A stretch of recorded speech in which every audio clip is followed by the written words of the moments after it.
The captain's hand slipped off the throttle before his body did.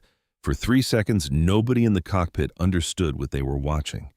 Then his head dropped and the first officer's voice cracked over the intercom, begging for any doctor, any nurse, any pilot on board Flight 482. Amanda Croft looked up from her tablet. Down the aisle, past 24 turned heads, a man in a jacket she had mocked 40 minutes earlier was already on his feet. Before this goes further, picture it. A stranger stands up when nobody else can. What would you do in his seat or in hers? Stay with me and subscribe, because how this one lands is going to stay with you. 40 minutes earlier, Ryan Kessler stood in the boarding line at gate 31 with his daughter's hand in his and a duffel bag that had seen better decades slung over one shoulder. Ava was 9, all elbows and questions, clutching a coloring book she had already started on the drive to the airport. Ryan wore the same brown jacket he had worn to a dozen winters, the collar soft from washing a small tear at the cuff he kept meaning to fix. They shuffled forward with the rest of economy while first class boarded ahead of them, unhurried, sipping water someone else had poured. Amanda Croft came down the jet bridge in the middle of that group, scrolling through an email on her phone, the kind of woman other passengers stepped aside for without being asked. She did not mean to look at Ryan, but his duffel caught the strap of her carry-on as they both funneled toward the same narrow stretch of jet bridge. And she stopped, exhaled through her nose, the particular exhale of someone whose morning had already cost her patience. She had not planned to spend on strangers. Some of us checked a bag, she said, not quite under her breath, so the rest of us wouldn't have to climb over people's whole lives to get to our seats. Ryan did not answer. He shifted the duffel higher onto his shoulder and said, "Sorry about that," in a voice that carried no apology in its tone, only the practiced calm of a man who had absorbed worse from people who mattered more. Ava looked up at him, cheeks coloring, and he set a hand lightly on the back of her head, steering her forward. Amanda moved past them into the wider cabin toward the seats with the extra legroom and the attendant who already knew her name. She did not look back. Denise Ford watched the whole exchange from the galley arms full of pillows and said nothing. She had been flying this route for 11 years, and she had learned exactly when to intervene and when a look was worth more than a correction. She watched Ryan settle into seat 34C with his daughter at the window, watched him check Ava's seatbelt before his own. And something in the ease of his hands on the buckle made her pause half a second longer than the moment required. She could not have said why. "Dad, can you call the flight school on the way so they know we made it?" Ava asked once they were seated, pulling out her crayons. "I'll call once we land," Ryan said.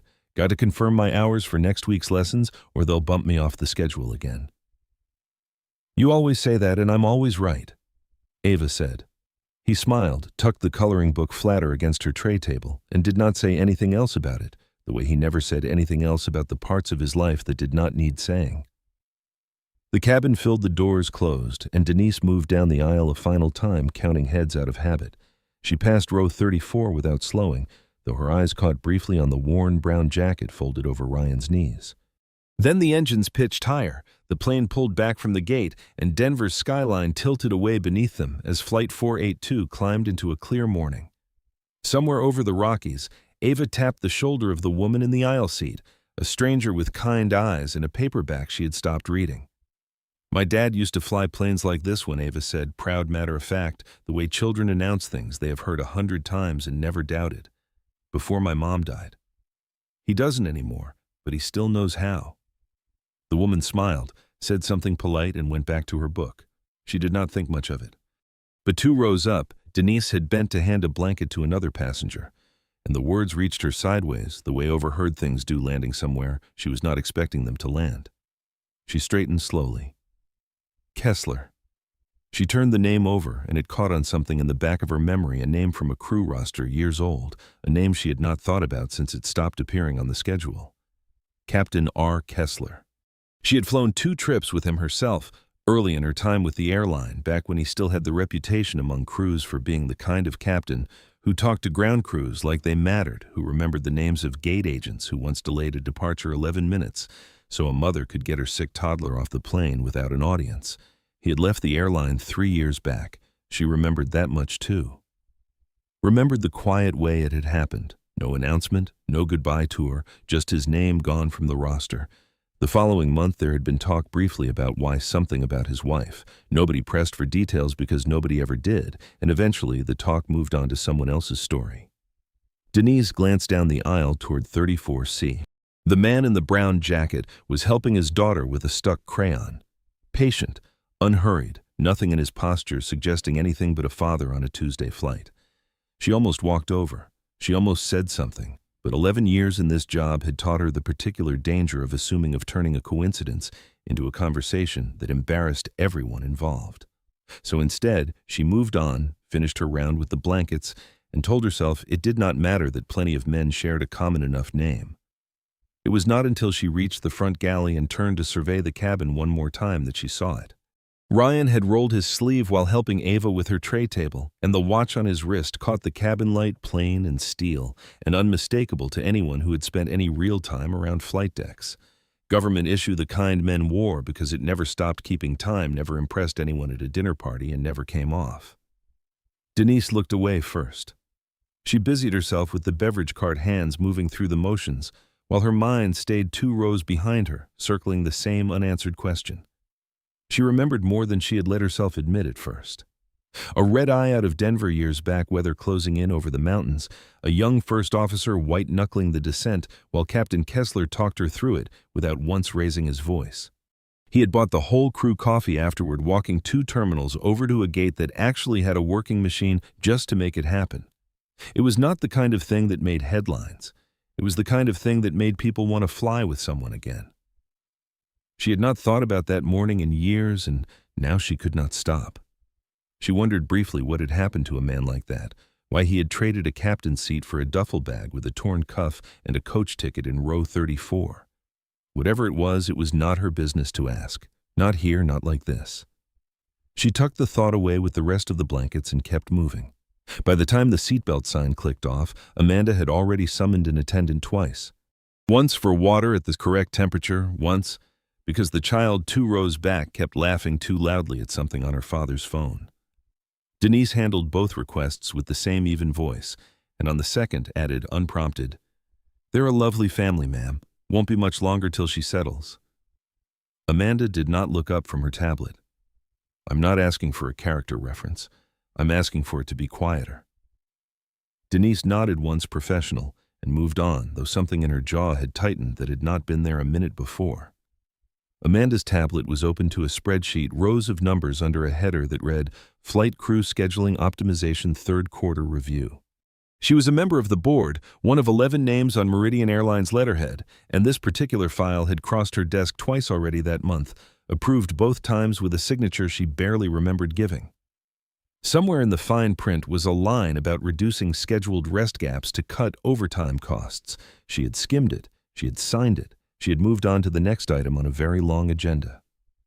2 rows ahead, a junior attendant leaned toward Denise as they passed in the aisle, voice low. "You hear the new roster for next month?" They tightened the turnarounds again. "I'm doing 4 legs a day now instead of 3, I heard Denise said, and nothing else because there was nothing else to say that would not get repeated to the wrong person. It was not the first complaint she had fielded that month. The crews had been grumbling for weeks about the tighter schedule, the shorter rest windows between legs, the way sick days had started drying up almost overnight, even though nobody seemed any healthier than usual. She had raised it once informally with a scheduling coordinator who told her the changes came from the top and were not up for debate at her level. She had not pushed further. There were 100 small unfairnesses in this job worth choosing not to fight, and she had assumed wrongly that this was one of them. Back in 34C, Ava had fallen half asleep against her father's arm, the coloring book slack in her lap. Ryan reached over without looking, straightened the book so it would not slide to the floor, and kept his eyes out the window, watching the cloud cover thin over the plains. He had flown this exact corridor more times than he could count once from the other end of the plane entirely, though nothing in his face gave that away now. He was simply a father, watching his daughter sleep, thinking about a flight school payroll that needed balancing by Friday. The plane hit its first real patch of turbulence somewhere past the Nebraska border, a hard drop and shudder that sent a drink cart rattling and pulled a gasp from half the cabin. Amanda's hand shot to the armrest knuckles white tablet sliding from her lap before she caught it against her knee. 2 rows back, Ryan did not move. He had wrapped one arm loosely around Ava, who had startled awake and pressed into his side, and he murmured something too quiet to carry something that made her relax again within seconds. His other hand stayed flat and still on the armrest. No white knuckles. No shift in his breathing. A stillness that belonged to someone who had felt far worse air than this and stopped being afraid of it a long time ago. Amanda noticed. She did not know why she noticed, only that in the half-second before the plane leveled out, her eyes had gone to the man in economy instead of to her own hands, and what she saw unsettled her more than the turbulence had. A question formed and dissolved before she could hold on to it, replaced almost immediately by the return of cabin service and the low hum of ordinary flight. Up in the cockpit, Captain Daniel Wren had been quiet for the better part of 10 minutes longer than his first officer usually let pass, without a comment about the weather or the traffic ahead. When Ethan Rhodes finally glanced over, he found the captain gripping the yoke a little too hard, a sheen of sweat along his hairline that had not been there at pushback. "You good?" Ethan asked. "Fine," Wren said. "Just warm in here." He was not fine. A tightness had settled across his chest an hour into the flight, dull at first, easy to blame on the coffee or the early wake-up, and he had done exactly what he had done twice before in the last 2 months when something similar crept in. He had waited it out, telling himself it would pass, because reporting it meant grounding himself for review, and grounding himself meant losing points. He could not afford to lose under the airline's new attendance policy. 3 call-outs in a rolling year, and a pilot got flagged for review. Wren was already at 2. He had told himself the same thing 2 months ago on a layover in Phoenix, when a similar pressure had settled behind his sternum for the better part of an hour before easing on its own. He had not mentioned it to anyone. He had not gone to a doctor because a doctor's note meant a call-out, and a call-out meant a mark on a file that already had 2 against it. He had a mortgage and a daughter starting community college in the fall, and he had made his peace with pushing through the way pilots had always pushed through things nobody outside a cockpit ever had to understand. The tightness didn't pass this time. It spread sharp now, radiating down his left arm in a way that made his vision swim at the edges. He reached for the radio and found his hand would not cooperate the way he needed it to. "Ethan," his voice broke on the word. Then his hand slid from the throttle, his head dropped forward, and the yoke shuddered under weight it was never meant to carry alone. Ethan grabbed the controls with both hands, heart slamming, shouting for the flight attendants over the intercom before he had even finished processing what had happened. "I need help in the cockpit now. Anyone with medical training. Anyone." Denise was already moving before the sentence finished, sprinting up the aisle with a speed that startled the passengers she passed. She found Wren slumped sideways, breathing, but barely conscious, sweat soaking through his shirt. Behind her, a young woman in scrubs had risen from seat 19, calling herself over as a nursing student, but one look told Denise this was beyond what a first-year student could manage. They needed someone who understood aircraft, who understood what came next in a cockpit with one working pilot and a captain who could no longer speak. The intercom crackled again, Ethan's voice tight with the fear he was trying and failing to keep out of it. "Is there a pilot on board? Any pilot? Please make yourself known to a flight attendant immediately." The cabin went still in the particular way cabins go still when the machinery keeping them alive announces without meaning to that it is no longer entirely in control. Amanda's hand found the armrest again, gripping it the way she had during the turbulence. Except this time there was no leveling out to wait for. Ryan felt it too, that shift in the cabin's pressure that had nothing to do with altitude. He looked at Ava, who had gone rigid against him, eyes wide, and he kept his voice low and steady, the same voice he used when thunder woke her at home. "It's okay. They're taking care of it. You stay right here with me." She nodded, small, unconvinced, and gripped his sleeve tighter. Ryan's eyes moved toward the front of the cabin, toward the open cockpit door, and the shape of Denise crouched beside the captain's seat. And something in him that had been dormant for 3 years began quietly to stir awake. He unbuckled his seatbelt and stood. Dad Ava's voice cracked on the single word. "I need to go help Ryan," said, crouching to her eye level, hands steady on her shoulders. "I know how to fly this kind of plane, Ava. I flew planes exactly like it for a long time before you were born, and after, too. I'm going to help them land safely, and then I'm going to come right back to this seat. Can you hold on to that for me?" She looked at him a long moment, the way children look at parents when they are deciding whether to believe a thing entirely. And then she nodded. Jaw tight, fighting tears she was determined not to let fall. Ryan moved up the aisle quickly past rows of passengers who stared without understanding and reached Denise just outside the cockpit door. "I'm a pilot," he said, quiet enough that only she and Ethan could hear it. "Commercial ATP-rated Current. I flew for this airline 7 years before I left." Denise's breath caught. Up close, there was no mistaking him now. "Kessler," she said. "Ryan Kessler. You remember me? I remember you delayed a flight 11 minutes for a sick kid," he said. She was already turning toward the intercom. "Ethan, we've got a pilot, former Meridian captain." Ethan did not have the luxury of skepticism. "Get dispatch on the line. Verify his certificate number against FAA records right now while I hold this thing steady." It took 90 seconds that felt considerably longer. Denise relayed Ryan's license number over the radio. Dispatch ran it against the Federal Registry and confirmation came back clean. Active airline transport pilot certificate type rated on this exact aircraft, no lapses, no violations. Ryan had kept his hours current for the flight school without ever once needing to say why it mattered so much to him. "You're cleared," Ethan said, and for the first time since the captain went down, something like relief broke through his voice. "Get in here." Denise and another attendant eased Ren from his seat and out into the forward galley where the nursing student took over monitoring his breathing while ground medical staff talked her through it over the radio. Ryan slid into the captain's seat, hands finding the yoke with a familiarity that had not dulled in 3 years, and for a moment, just a moment, he closed his eyes. Behind him, through the narrow gap of the cockpit door before it swung shut, Amanda watched the entire exchange from her seat, disbelief playing on her face. The man in the worn jacket, the one she had all but sneered at over a duffel bag, walked into that cockpit like it belonged to him. The door closed. The cabin held its breath. No one spoke.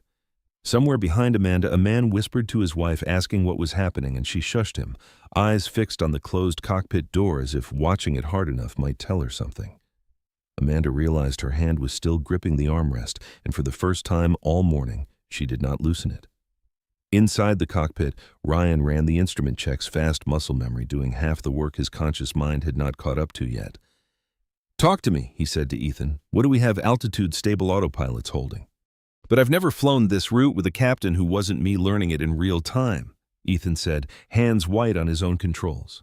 "We were 40 minutes from O'Hare. I don't know what the play is. The play is—" "We turn around," Ryan said. "Denver's 20 minutes back. We know the field. We've got full medical waiting if we call it in now. Chicago's not worth the risk with an unconscious captain and a first officer who's never landed this airframe solo." Ethan did not argue. Ryan reached for the radio, his voice dropping into a register Ethan had not heard from him yet, calm in a way that seemed to steady the whole cockpit around it. "Denver Center Meridian 482 declaring a medical emergency. Request immediate return to Denver. Captain incapacitated. First officer and relief pilot on board." The response came back fast vectors and priority handling the machinery of an entire airport, bending itself around one sentence. Ethan exhaled some of the tension leaving his shoulders for the first time since the captain went down. And in that small opening, something slipped out of him that he had not meant to say. He shouldn't have hidden it. "Rennie told me last week his chest felt tight sometimes, said it was nothing, made me swear not to log it." Ryan's hands did not leave the controls, but his eyes flicked briefly toward his first officer. "Why would he ask you to sit on something like that?" "Because of the points," Ethan said, his jaw tightening. "New attendance policy. 3 call-outs in a rolling year and you're flagged for review. Could mean a downgrade, could mean losing your seniority slot." He was already at 2. He didn't want a third one on his file over what he figured was nothing. Just outside the cockpit door, still close enough to hear through the gap, Denise had gone very still. "That policy," she said loud enough now that both men turned toward her voice. "I filed a complaint about that policy 4 months ago. I told operations that pilots were flying through symptoms because they were scared of the point system, and I was told it was outside my purview." "Who signed off on it?" Ryan asked, though something in his tone suggested he already suspected the shape of the answer even without the name attached to it yet.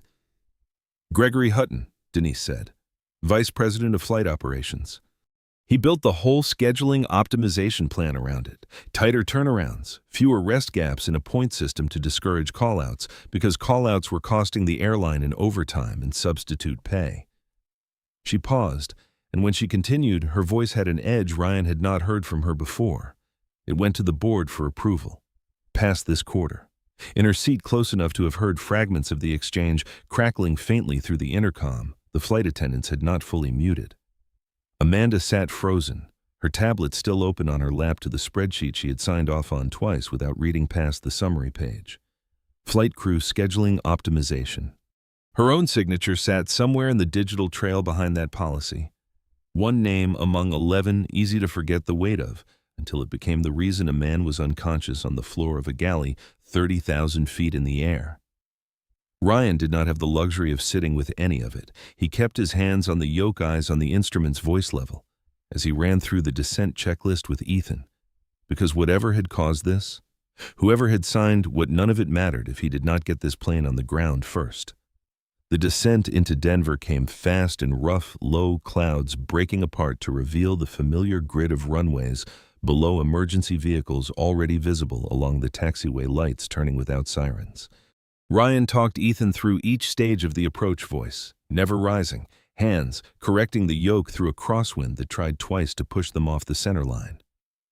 "Gear down," Ryan said. "Gear down," Ethan echoed, and the confirmation clicked through the cockpit a beat later. In the cabin, the seatbelt sign had come back on 20 minutes earlier, and the flight attendants moved through a final safety check with a practiced calm that did not quite cover the strain in their faces. Ava sat rigid in 34C, both hands wrapped around the armrest, the stranger beside her, the same woman she had told about her father, reaching over without a word to hold her free hand.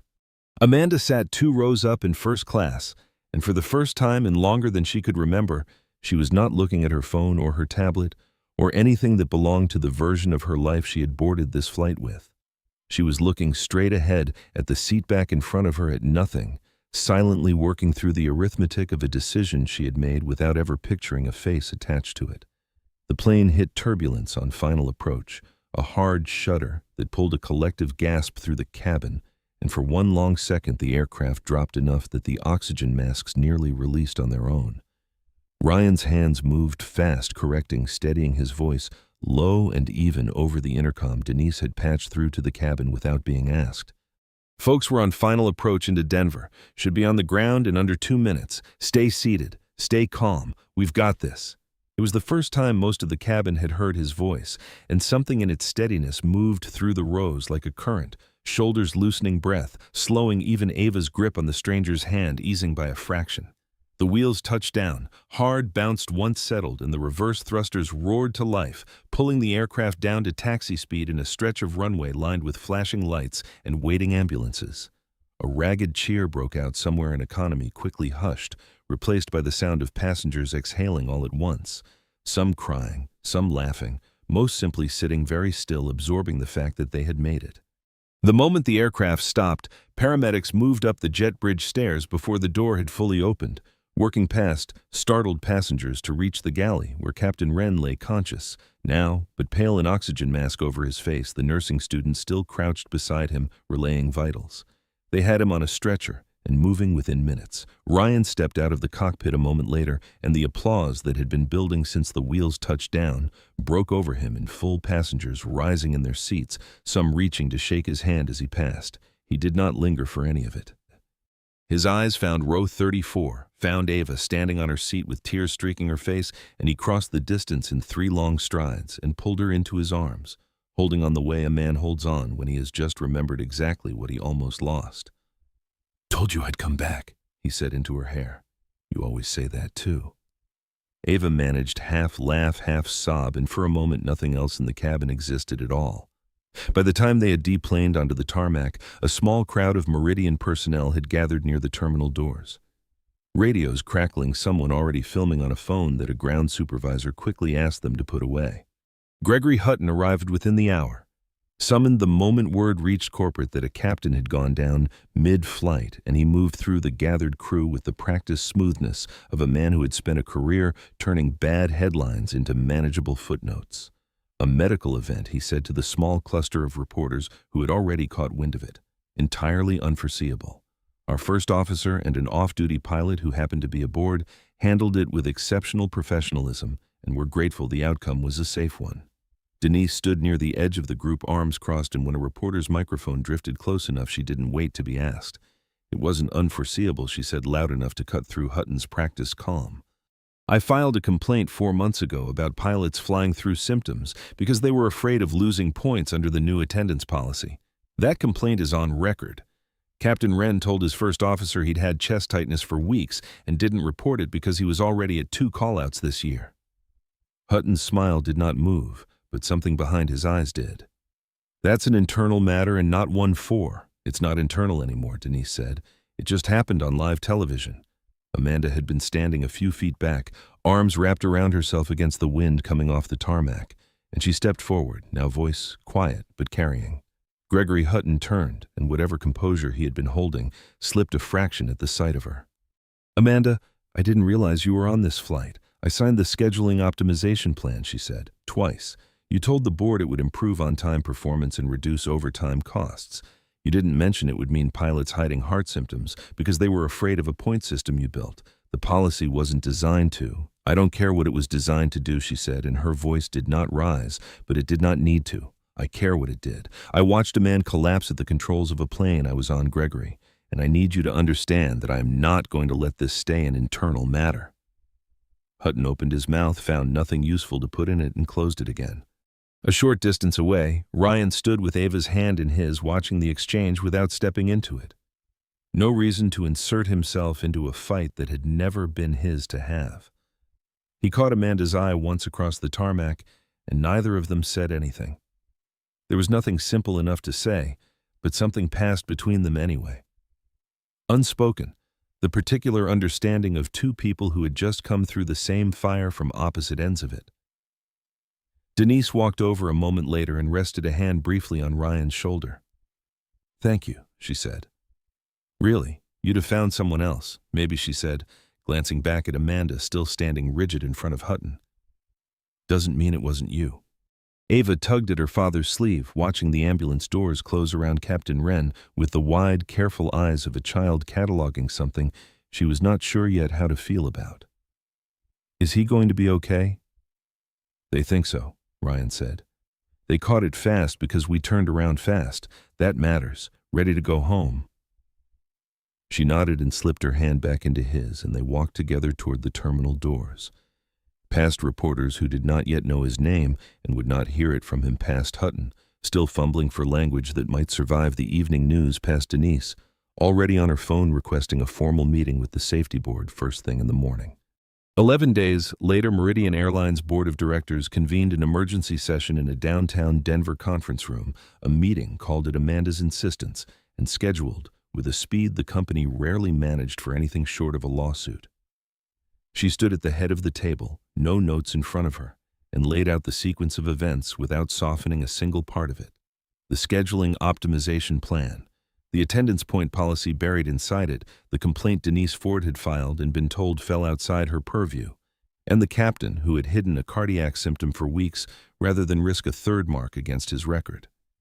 I voted for this policy, Amanda said, meeting the eyes of every board member in turn. Twice. I read a summary page and I signed it. And 3 weeks later, a man nearly died because pilots on this airline are more afraid of a point system than they are of their own chest pain. That's not a scheduling problem. That's a policy that punishes honesty, and I want it gone. Gregory Hutton, seated near the far end of the table, tried twice to characterize the incident as an isolated failure of individual judgment rather than a systemic one. Both times, Amanda cut across him with the same unhurried precision, laying documentation on the table that Denise had provided records of the ignored complaint. Internal emails showing the policy had been flagged as a risk by 2 separate safety officers before its approval. The vote came 7-2. The attendance point policy was rescinded effective immediately, replaced with a mandate that no pilot or crew member could be penalized for reporting a health concern, however minor. Hutton was suspended pending a full review, and a file was forwarded to the Federal Aviation Administration's Safety Oversight Division for an independent investigation into how the policy had cleared internal review in the first place. Ryan attended the meeting as a technical witness, seated near the back of the room in a borrowed blazer that fit him better than the boardroom's chairs seemed to expect. When his turn came, he answered every question plainly without embellishment, describing the cockpit. The descent, the decision to return to Denver, none of it dressed up as more dramatic than it had been. He did not mention what it had cost him to walk back into that seat after 3 years away. Nobody asked, and he did not offer. Afterward, in the hallway outside the conference room, Amanda found him gathering his coat. "Thank you for coming," she said. "You didn't have to." "Seemed important that someone in that room had actually flown the plane," he said. She almost smiled. "I owe you an apology for the jet bridge. You don't owe me anything," he said, shrugging the coat on. "You fixed the part that mattered." Neither of them mentioned his years as a captain or her seat on the board, or anything about the 2 lives that had briefly violently intersected 30,000 feet above Nebraska. There would be time for all of that, or there would not. For now, they shook hands, professional and brief, and went their separate ways down the same hallway. 3 weeks after that, the rain in Boulder let up just past noon, leaving the small regional airport smelling of wet asphalt and cut grass from the field beyond the runway fence. Ryan was under the wing of a single-engine trainer wrench in hand when a car he didn't recognize pulled into the gravel lot and parked beside his truck. Amanda stepped out in flats sensible enough for uneven ground, no announcement, no assistant trailing behind her. Just her and a plain paper bag she was holding, like she was not entirely sure why she had brought it. She had not called ahead. She had told herself twice on the drive up that this was a mistake and driven the rest of the way anyway. Ava spotted her first, came barreling out of the small hangar office with a grease rag still in one hand. "You're the lady from the plane." "I am," Amanda said, crouching slightly to Ava's height, something in her posture looser than it had been on any tarmac. "I heard you tell your seatmate a secret about your dad back on the flight. Turned out to be true." "He tells everyone," eventually Ava said, and grabbed her hand without asking permission, tugging her toward the hangar. "Come see the plane he's fixing. It's older than him. It is not," Ryan called after them, wiping his hands on a rag as he straightened from under the wing. And for the first time since Denver, something in his chest loosened at the sight of her walking across his runway, unannounced, holding his daughter's hand like it was the easiest thing in the world. They ended up at the fence line a while later, Ava off chasing a stray dog that wandered the airfield. Most afternoons, the two of them left standing side by side, watching a single small plane taxi out toward the runway threshold. Neither of them brought up the board or the tablet or the jacket she had once made a comment about in a jet bridge that felt like it belonged to another lifetime now.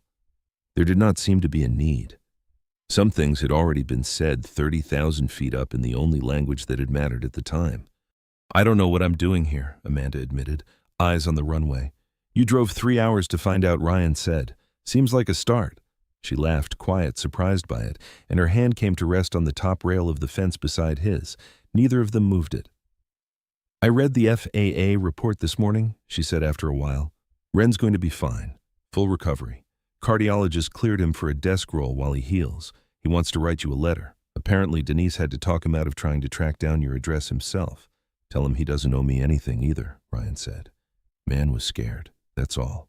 "I understand scared. You didn't look scared up there." "I was terrified," Ryan said plainly. "No drama in it, just didn't have room for it until we were on the ground." Amanda looked at him a long moment. Something in her expression settling into place the way weather settles after a front finally moves through.